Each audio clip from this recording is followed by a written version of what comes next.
Want to get It's all the scar tissue from all the battles I fought. What battles? The ad wars. I don't know. I just have a picture of you with a spear standing in a field going, dare me to change that logo again, and that's kind of the thought that I had in my mind. Today's going to be a weird one, guys. I'm just letting you know.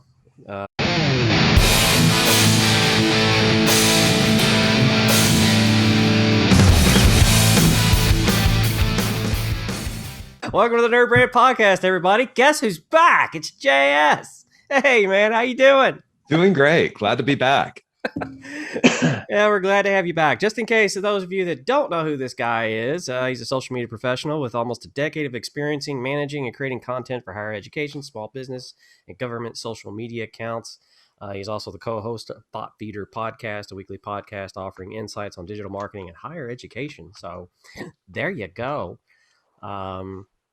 So JS, if you got something you want to plug and tell them who you are, the spiel. Oh, yeah. My name is John Steven Stansel. You can find me on Twitter at JS Stansel.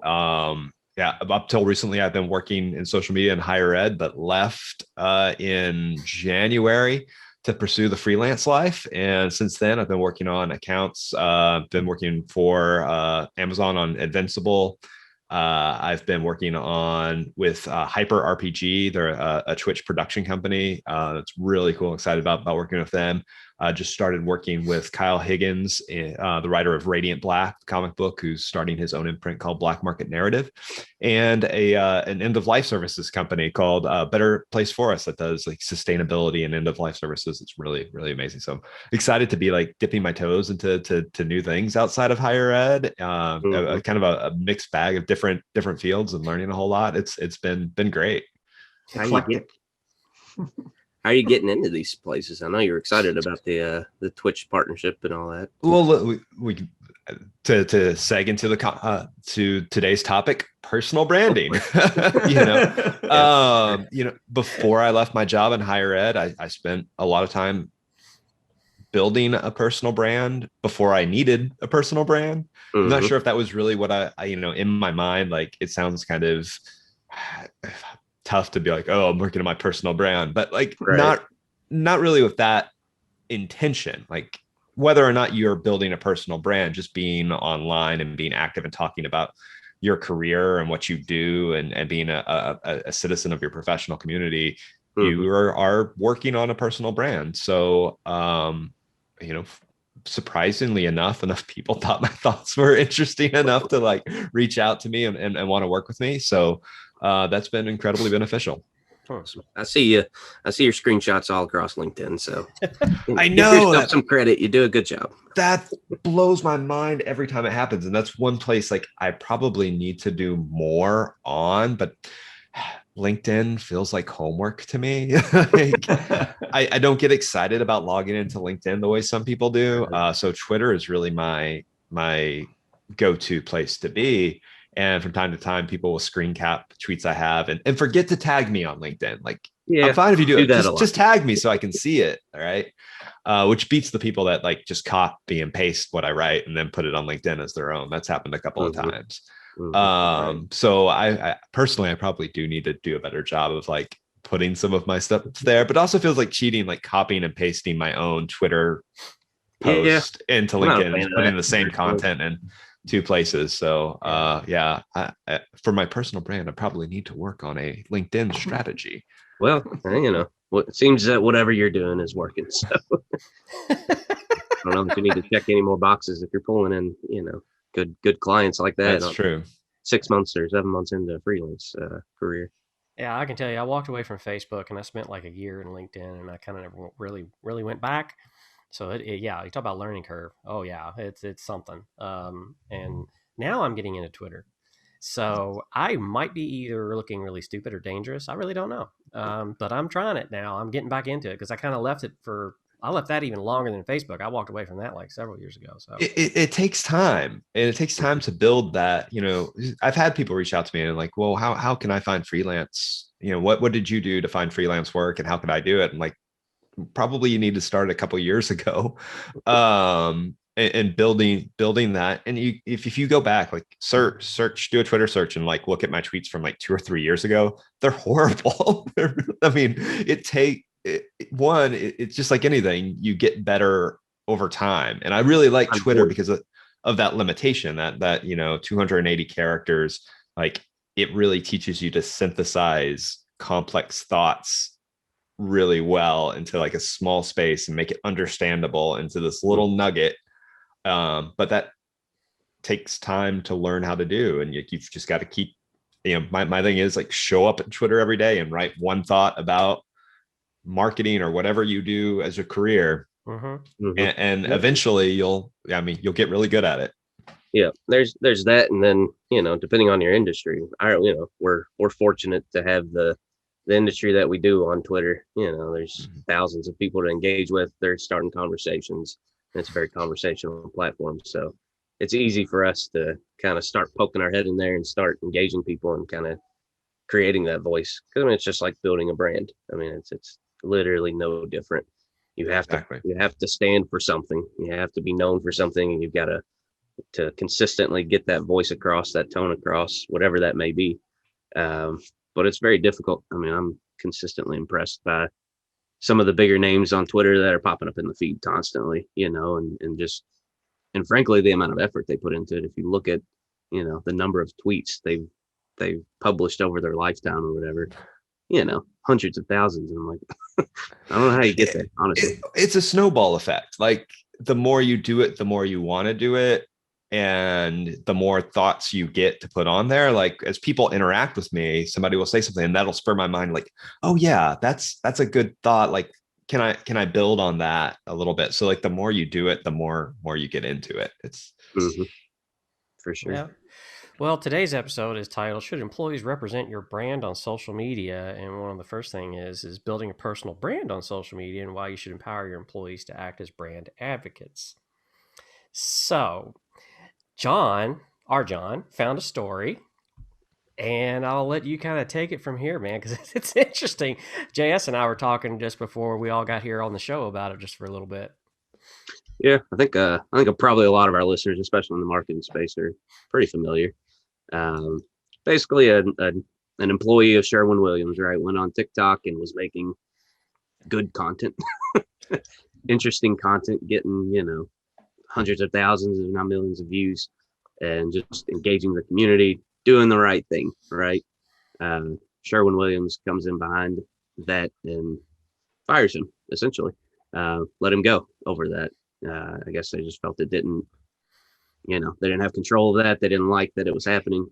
It became a controversy across social media overall, and up to the point where the guy who got fired ended up getting hired by a competitor. And it kind of went from there. And I don't know where the story necessarily ended. I believe he's still working at that other company, but it begs the question of, the topic that we're talking about today, which is, should employees be brand advocates? And if yes, how do you maintain that control? How do you empower that to occur? Because this guy did a great thing for Sherwin-Williams. I mean, how often are they in the headlines on TikTok or anywhere? Yeah. Or how much does people care about paint?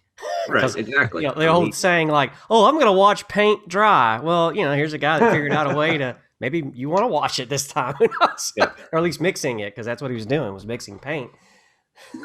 Right. And I mean, he understood the platform so well of what worked. Mm-hmm. Like he wasn't like getting up there and like, this is paint, blah, blah, blah. It's like, man, here's paint mixing and these colors are blending and it looks really cool. Right. And showing that detail that most people would kind of overlook, but fit the TikTok platform perfectly. Man, I remember when the story happened, and like, it's so easy to play Monday morning quarterback on it a little bit, because you don't really know. We don't know like the whole story. Like I kind of want to give Sherwin-Williams a little bit the benefit of the doubt, because we don't know, like, maybe he was not a good employee anyway, or somebody in HR was like, hey, we've just got a rule that we have to stick to, or right. Sometimes when legal gets in, it becomes nothing against the lawyers, but they don't always have social media content at the forefront of their minds, right? Right. So, but the way Sherwin-Williams handled it in the public eye made them the villain, right? In this story, no matter what, like perception is reality. And the perception is Sherwin-Williams fired the guy that was good at TikTok. So yeah, it's a tough, it's like a catch-22 in some ways. I mean, maybe he was doing something that in some way was making them liable for something that we just were not aware of. I thought it was interesting that the plot twist of the other company coming in and hiring him, that's what changed the narrative to me. And that's kind of what created the narrative that Sherwin-Williams did something wrong. This, I think it was a pretty unknown company. I mean, I think they're a large producer, but not on the level of a Sherwin-Williams, not a household name. They come in and they save the day and they're the hero. So somebody's got to be the villain, right? You got to have an antagonist. I thought that was a smart move on their part. Definitely. They got the PR, they got the social media attention. And Sherwin-Williams' social media manager was just frustrated as all get out. Like, why are we firing this guy? Like, why can't we? He's helping me. Yeah, exactly. Why can't we turn this into content? Why can't we train him to, if he's not doing what we want him to do, like, let's pay him and train. He has the audience. He's talking up Sherwin-Williams on his TikTok. Why can't we bring, integrate it? Right. So it's just not a really forward thinking attitude of empowering your employees. Even now, like I've heard like Walmart is doing like trainings for their employees of like how to talk about products on your social media and like giving them rather than say this warning of like, don't do this. It's more like, if you're going to do this, here are the tools. Here are, people want to follow the rules. Yeah. Right. As an employee, like I don't want to say anything that's going to get me into trouble or get my company into trouble. I want to help, but I need to know what the rules are in order to follow them. And clearly, like the Sherwin-Williams guy didn't figured what he was doing was okay and didn't know that there were, what rules were in place and was doing his own thing. Yeah, I think that's great that Walmart is doing that because that's what I was thinking. I was like, if you want to empower your employees, ideas can come from anywhere. So why not put a mechanism in place that allows those to kind of come together in a room, if you will, and figure out like, okay, this is what we can do. This is what you can't do. This is what you can say. Kind of help your employees understand the boundaries. Just make sure as Mitch has said, the guardrails are pretty far apart, right? So you've got a lot of what room can I play? What lanes can I get in or things like that. I think if there's something like that in an organization, you don't really have something like this because you've got at least monthly or quarterly some meeting going on. Like, hey, what do y'all think how can we make paint interesting this month? It's pretty simple. I know, but it's harder to do than it is to say. Well, I can see from a corporate level, especially for large companies that have thousands and thousands of employees, that fact alone exponentially reduces the amount of control you have over your brand message. It creates an awful lot of unknowns, potentially a lot of loose cannons out there. The question is, how many of these people are going to gather enough attention and get tweeted, reposted for it to make a difference? How many of those people out there basically are talented enough with social media that they can make an impact like this kid did for Sherwin-Williams? It's just companies, corporate boards don't like unknowns. And they could easily go the other way. Like, sure. It happened with Panera Bread. Like they had employees like from, here's behind the scenes of Panera Bread and here's how we make that mac and cheese that you love so much. And it's just a boil and bag, pre-made thing. And yeah, it can easily go the opposite direction. So I understand like the fear of like, I don't know if we need to, right. Or even to a different level, like you have brand guidelines and brand standards and a kid working part-time at Sherwin-Williams doesn't know that, you can't shift the logo into a certain way or anything like that. They don't know those things. So again, it comes back to like, tell your employees what the rules are, but leave enough room in those rules where they can maybe help you. Another good example, we could talk about is Chick-fil-A. And Chick-fil-A's, we live in the South, right? Chick-fil-A is unavoidable here. And even, I'm not wild about their politics at all. And, but their employees on TikTok, I think sometimes they're the best speakers of the brand. Like, hey, I don't like your corporate structure, but the high school kids you've got working for you are really nice. And, that makes me feel a little bit better. And it does speak to, I guess, the positive environment they create for their employees. Right. Exactly. Because you can't have as widely loved a product. And it's not just the product that people love, it's the service they get when they get there. Regardless of what's going on in that boardroom, the interaction they have with the brand is 99% positive. Right. And their ability to do that and is like you said, do it with employing an age group, which is, come on, we've been to McDonald's and we've been to other places that are using largely high school part-time employees. And sometimes the I don't care is so strong. For better or worse, I was there, I've been there, I get it. Yeah. But it's like that, for being able to cultivate that kind of a culture within their company. There's a lot of brands, not to get off on another tangent, there's a lot of other brands can learn from that respect, just in creating an environment where you make your employees brand advocates. Exactly. And that's probably an issue that a company, let's say like Walmart, I think they have a harder struggle when it comes to, okay, we're going to unleash the power of our employees to promote our brands on social media. Problem is, Walmart isn't just one brand. It's all those other brands that are under that umbrella. Right. Yeah, and exactly. You wonder what they are thinking. Like, exactly. And like with Chick-fil-A, it's not enough to like change my opinion on their corporate structure and like their opinion, where they're donating their money. But I'll be honest, it's when I see that on TikTok, it does soften it a little bit. Like, okay, well, there are layers there. So, do with that what you will. But that's also organic. Like Chick-fil-A is not behind that. That's like their employees just, right. They on their 5-minute break making a video about how they actually like where they work, which that's tough to argue. How many people can say that? Yeah. Period. Well, which employees should carry out those efforts? That's one of the questions we got. Is it frontline management, C-suite, leadership? Is it just the marketing department?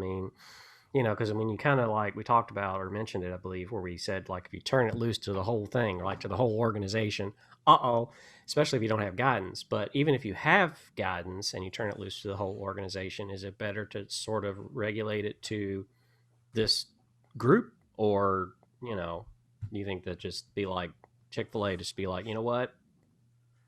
Fine, the person behind the cashier and the person that drives the trucks to deliver the food, both can do it.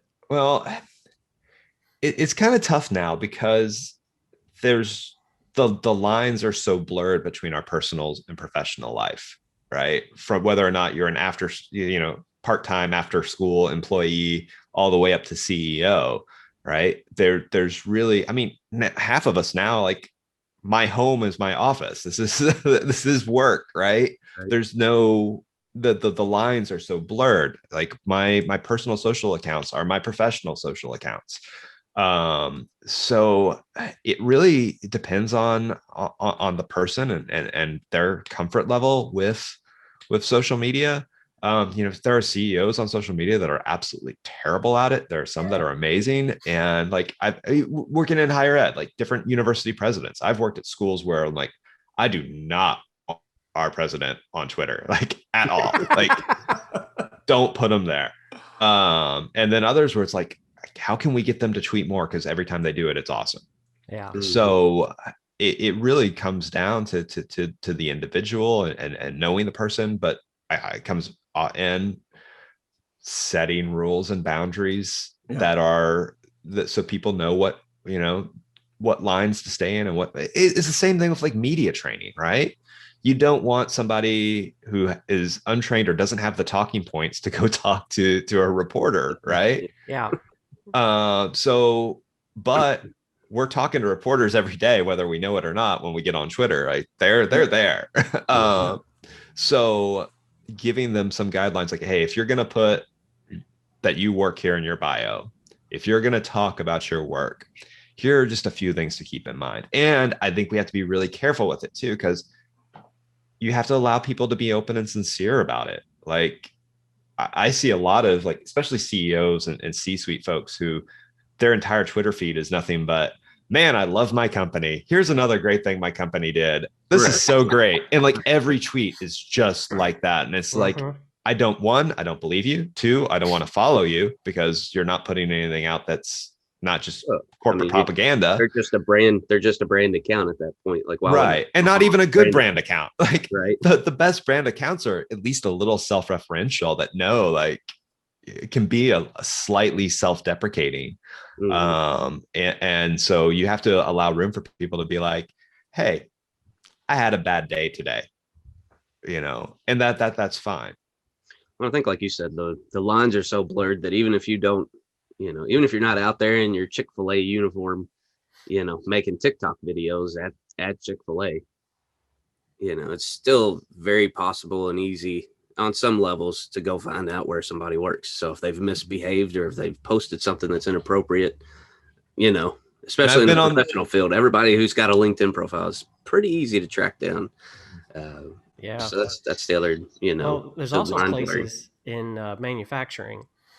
I know a place that has their own developed HRPO line. They do basically they cut steel. And so they run it through, it's hot rolled steel, and they run it through pickle and oil. So acid, and then they oil it. So that whole process they have takes up this big space. So imagine the one thing they don't want is an employee going through there with TikTok or any kind of video showing that, because a competitor may see that process and steal it. So yeah, it's very important no matter where you're at. Like if that is important to you to protect your process internally due to competition reasons, then you need to work on a policy ASAP. You're probably about 10 years behind on it, actually. Right. Like bad macaroni and cheese. Yeah. Well, it just comes out with, not throwing out the baby with the bathwater, because some of these things are going to happen no matter what. Like, you've lost control at some point of, your employees are going to get on social media. They're going to talk about things. Even if you, like you said, like, even if you don't have where you work in your bio, it's easy enough to find out. So that sort of training and awareness needs to go, whether or not they're going to talk about your brand on social media, that training and awareness needs to go throughout your entire organization. Everybody needs to be aware of it. You have to wonder if maybe there's a way, especially for, again, talking about larger corporations that have thousands of employees. I mean, to some degree, Jay, it's as much about mitigating risk as it is about capitalizing on the energy that's there, so to speak. I mean, companies could maybe have initiatives where they'll run a promotion within the company, within the employees, have them submit ideas for social content. And then maybe they select, certain groups of people, maybe regionally, maybe by state, whatever the case, and kind of make them brand ambassadors for the month. Maybe you got things parking like that. for employees of the month. Why not do that? Right. Maybe that's a way to capitalize on that organic power from within, but also mitigate the potential for, missteps, bad actors, whatever the case may be, because it's going to happen. I mean, it's like like you said, you're going to get some of the bad with the good, but if you can, it's all about control it in a way that takes advantage of the positive energy that's there and not manipulative or, dropping a hammer. Exactly. Give them the tools they need to do it properly. Give them the rules to do it properly, but also like give them the leeway. And this is an important thing to remember, like let them make your brand a part of their personal brand. Right. And then you find out that once that happens, because people are much more protective of whether or not they call it a personal brand or whatever, they're much more protective of their own image than they are of your company's image. Right. So if your company's brand is a part of their personal brand, they're going to protect both. We ran into this when, in higher ed, we would sometimes do student takeovers. And there was always this concern of, well, what if a student goes off the rails and like, they have the password to the Instagram account and they start, they go to a party and start drinking and all this. I'm like, well, they're not going to do that because that makes them look bad too. Right. You have to have some level of trust that people are going to watch out for their own image and their own brand. And their protect employee. it. Exactly. You hired them hopefully for a good reason. Then you kind of felt them out, that maybe they, you kind of felt out whether they had integrity, whether they were an upstanding person who's going to make good decisions. Right. And there's always going to be risk involved, right? But whether or not your employees are allowed to talk about what they're doing on social media, there's a good chance they'll end up on social media anyway. I've had, I won't mention specifics, but like, you give the employee keys to the company car and that car has your logo emblazoned all over it. Right. And that employee double parks. Somebody is going to take a picture of that and say, hey, so-and-so brand, why are, your employees double parked? And then that's on social media, somebody's in that company car texting and drive or anything. They're wearing y'all have NerdBrand polo shirts on, right? You go somewhere and act a fool and everybody's going to be like, hey, NerdBrand, right? So yeah, that's when we kind of have to do like that if it ain't our fault though. Just for those listening and watching. Hide it. Gaffer tape. Mm-hmm. So I think to the risk conversation, I think a mistake that a lot of brands make, a lot of C-suite leaders who don't fully comprehend or don't feel confident that they understand these channels. Their gut reaction and their policy is we're not doing it. We're not doing anything. We're not getting on social media. The brand's not going to be on social media. Our employees, if they get on social media, they're fired. Even big brands. I mean, I've got a couple friends. I won't mention the name of the company because I'm not going to badmouth anybody. But basically, if you talk negatively about the employer, according to them, you get fired, and it's just that simple. That opens up this idea that you can just, make this hardline policy that we're just not going to do it, and anybody who breaks that rule is fired. Opens a whole legal door that especially big name brands have to be considerate of. There was a Supreme Court ruling like just a few weeks ago with the student who was being critical of her high school and using colorful language, as the case put it. It went to the Supreme Court and said, can this school penalize her for making off-site negative commentary about the school? And the student won, the case student's not an employee. Like, she's not, I mean, right. Exactly. But the way they ruled that, some of the, like, one of the things that they ruled based on is that there has to be evidence of disruption, within the organization, within the school. And there was no, beyond a reasonable doubt, whatever the legal qualification is, there was no evidence that had a disruption. But that ruling is now extending into how do employers and employees interact. What happens if an employee goes on social media and starts talking trash about a coworker or something like that? What can the employer legally do? Because he can't just throw down the hammer and be like, you're fired. Because it's like you said, it probably comes down to there's got to be demonstrable damage done. Probably more than likely, I would guess. I'm not an attorney and I don't play one on television, but it would seem to me once. Yeah. But I mean, it seems like you'd have to show demonstrable damage that's been done, irreparable harm of some kind. And never mind the fact that she was off-site, off campus, in her own free time, in her own social media space, speaking her mind.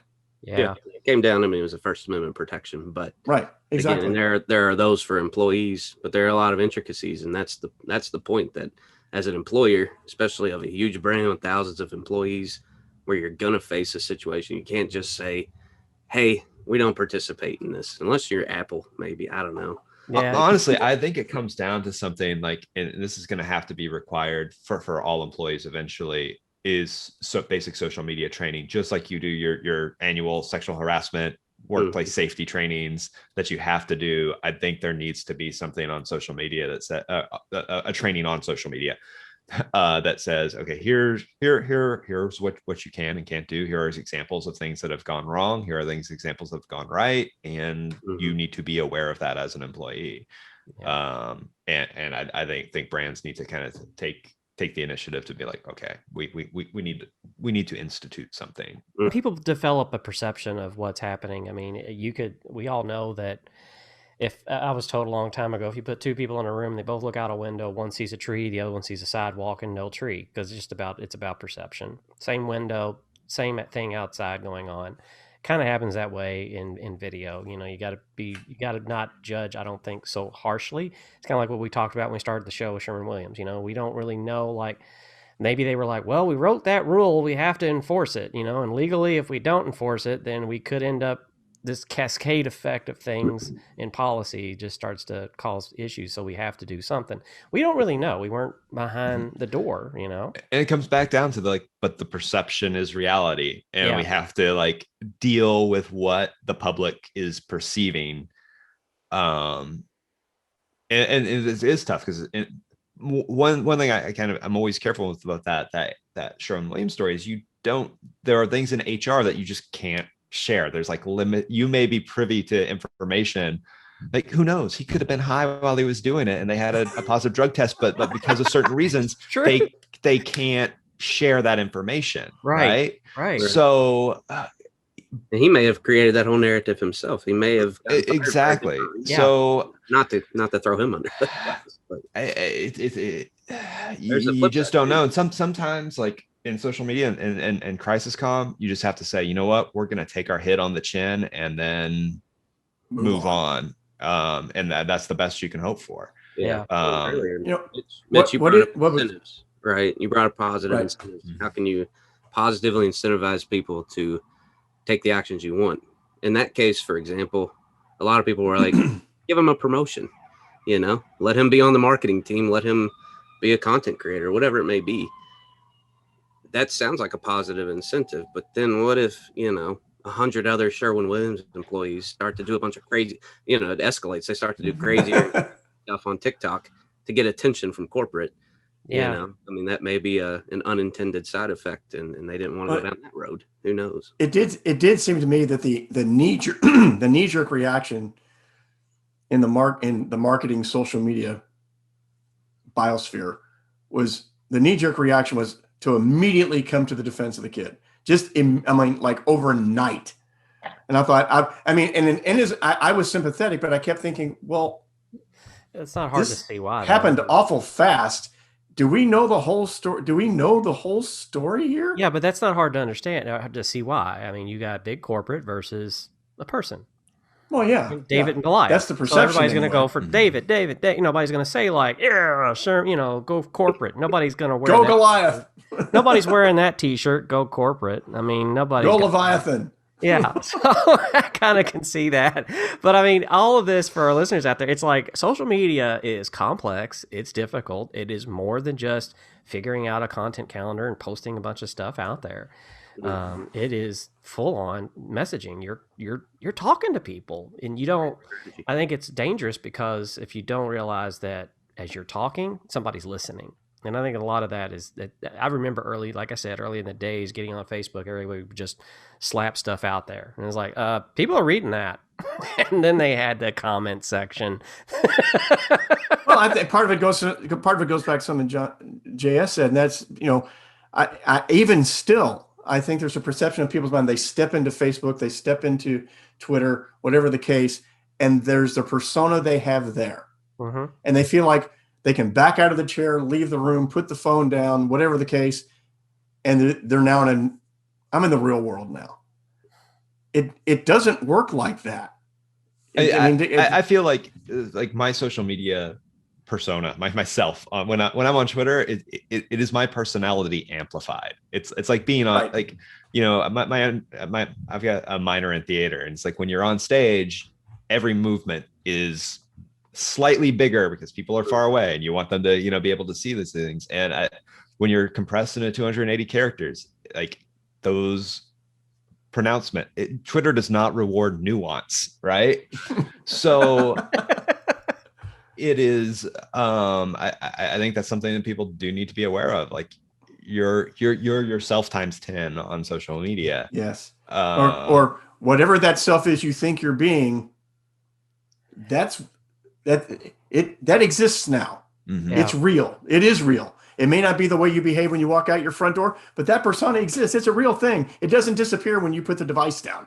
But on the flip side of that is it can be really good too, right? Like people do amazing things on social media, and like I think it's easy to dwell on like the negative side sometimes, because that danger and that is very real and can happen to anybody. But that's what gets all the news stories. That's what gets all news stories. But you don't see the, hey, somebody got a job because they were on Twitter, right? Or just are good things, the connections that we make on social media with other people, and it humanizing a brand on social media, like people knowing like, okay, there are actual people that work there, that are work for us. Twitter. Yeah, it worked for us. We met you. Yeah. We've met Diana over at SEMrush. We've met, Dana, who's a great copywriter and designer. We've met so many people, even Jason Bernard all the way over in Paris, France. None of that, I don't think, would have ever happened if not for social media. It wouldn't have. It just wouldn't have. Well, it's incredible. It's all pulled from Twitter. I mean, look, I live in rural Arkansas, right? Job opportunities for marketing are very small here. Yeah. Thanks to social media and being able to work remote now, like I can work with companies in California that I never would have the chance to work for, and if I did move out to California, would not be able to raise a family based on salary, right? So social media facilitating these opportunities for people, and you want to talk about building diversity in your brand, right? Not everybody lives in New York and LA, right? There are people in flyover country that that are out there that are in marginalized, underrepresented groups that are available, right? Look on social media, find them, give them that opportunity to work remote, and you can bring that to your company. So there are so many positives there. So when you dwell on those negatives, I think it comes back to like throwing out the baby with the bathwater. Like, yeah, we're happy to have you back on the show anytime, and we thank you for giving us your time right now for this show. I want to kind of let you plug away something, tell the folks where they can find you. Yeah, visit my personal brand on Twitter. I'm at JS Stansel. You can hear my podcast, Thought Feeder Podcast, anywhere. Wherever you get your podcast, you can find that, and you can visit my website. It's at just jsstansel.com. All right, there you go. So thank you for all our listeners out there for listening. We appreciate if you go to YouTube. This video, we do a video version of the podcast. If you're listening to this on audio, then you can go to YouTube and check it out and actually see our faces. And then make sure you do all the YouTube things where you like and subscribe. Ring the bell. That part. We'd like the vanity URL. Yeah, we are still working toward vanity URL. We actually have seen folks jump in on YouTube. We've had comments. We've had people like and do those things. And so we're kind of happy to see that and momentum on that. JS will put your face on there, and that'll be all we put on there. And I think that's going to wrap up the show. All it'll take. Yeah. Sounds good.